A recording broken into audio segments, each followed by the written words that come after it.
Okay, welcome to this explainer. Today, we're diving into a real masterclass on how organizations conquer uncertainty. You see, risk management isn't just a defensive shield or compliance checklist, it's an active strategic engine.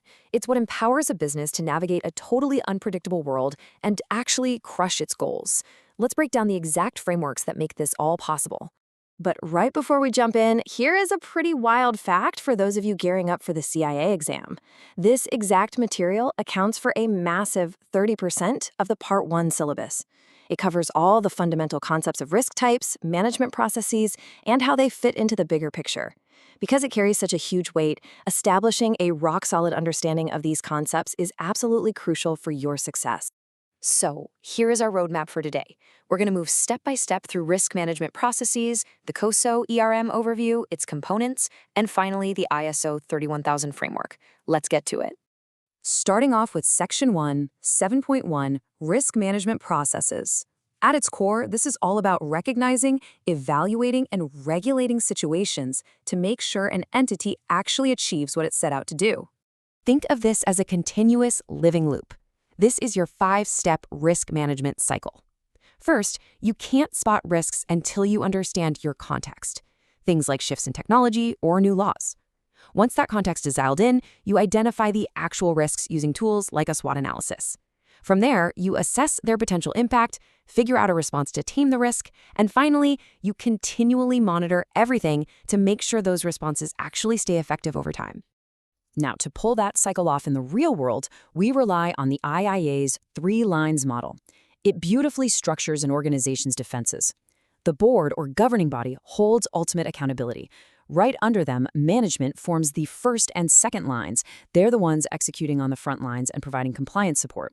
And then internal audit swoops in as the third line, offering that independent, objective assurance to give the board complete confidence that the whole machine is working.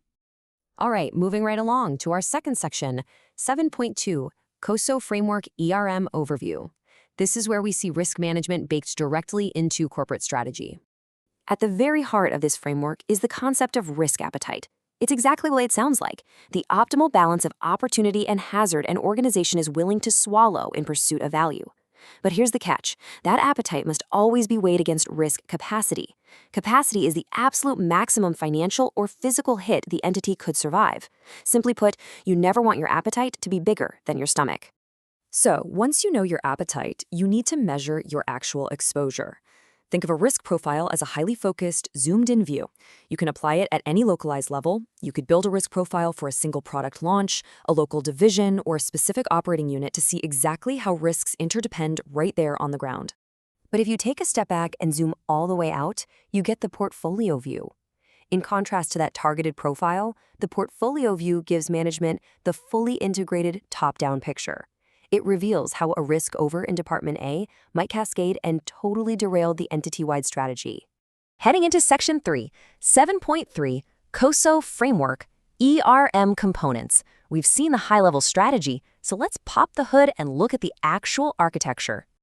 The COSO ERM framework is incredibly structured. It's built on exactly 20 essential principles. These principles serve as your definitive guide to evaluate if your risk management culture and practices are actually doing their job. And these 20 principles, they are neatly categorized into 5 main components. Here are those 5 core components. It all kicks off with governance and culture. That's the board setting the tone at the top. Next is strategy and objective setting, which defines the business context. Then we hit performance, which is the day-to-day identifying and handling of risks. Review and revision ensures the organization adapts when things change. And finally, information, communication, and reporting leverages IT systems to keep data flowing seamlessly to the decision makers. When you're actively assessing risk in that performance phase, you have to measure its severity. You figure this out by combining the impact, so how bad the result would be, with the likelihood of it actually happening. Crucially, your assessment needs to match the time horizon of your strategy. If it's a 2-year strategy, you assess risks over those 2 years. And when deciding what to tackle first, professional judgment is key to allocating resources based on the organization's appetite. Once a risk is prioritized, management has to select one of 5 specific responses. You can accept it, If it's minor and within your appetite, you can avoid it entirely, maybe by selling off a vulnerable asset. You could pursue it, intentionally taking on more risk to chase a bigger payoff. You could reduce it by putting robust internal controls in place, or you can share it by buying insurance or outsourcing. The ultimate goal here is to bring your actual residual risk down to your target acceptable level. But here's the reality check. Even with a beautifully designed framework, ERM is not a magic wand. It has inherent limitations. Humans make faulty judgments. Sometimes a control is just too expensive to justify. Simple, everyday mistakes happen. And worst of all, employees might collude to bypass controls, or management might deliberately override the very ERM practices they installed in the first place. Finally, let's pivot to our last section, 7.4, ISO 31000 Risk Management. This brings a distinctly different approach to handling uncertainty. This is a really important distinction to understand. While CSO gives you a deep, highly structured, prescriptive corporate strategy blueprint, ISO 3100 is totally different. It provides broad, globally recognized, principles-based guidelines. It's incredibly flexible, meaning any organization can seamlessly weave it into their daily operations. In fact, a lot of businesses find huge value in using both frameworks together. ISO 31000 is built directly on these 8 foundational principles. What's fantastic here is the focus on human behavior. It explicitly recognizes that risk is dynamic. It's always shifting. It heavily factors in the human and cultural elements, acknowledging that people drive every part of risk management. Because of this, it demands a continual learning and improvement process. The actual ISO process flows through 5 main steps that might look a bit familiar.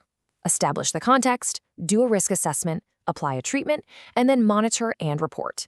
But the secret sauce in the ISO model is that communication and consultation with stakeholders continuously surround this entire process. It's highly adaptive, making sure risk treatments don't just work today, but stay effective tomorrow. Now, when Internal Audit steps in to evaluate this ISO framework, they generally use one of 3 approaches to provide assurance. They might use a key principles approach just to make sure the foundation is aligned. They could use a process element approach to verify the actual steps are functioning. Or they might use a maturity model approach, looking at how the organization's risk management evolves and actually adds deeper value over time. As we wrap up this explainer, I want to leave you with a crucial question to think about. Where does your own organization's risk management process currently sit on that maturity curve? Are you guys just checking compliance boxes in the background? Or are you actively moving up the curve, fully integrating risk to create and protect true organizational value? Honestly, it's the question that separates the businesses merely surviving from the ones truly thriving.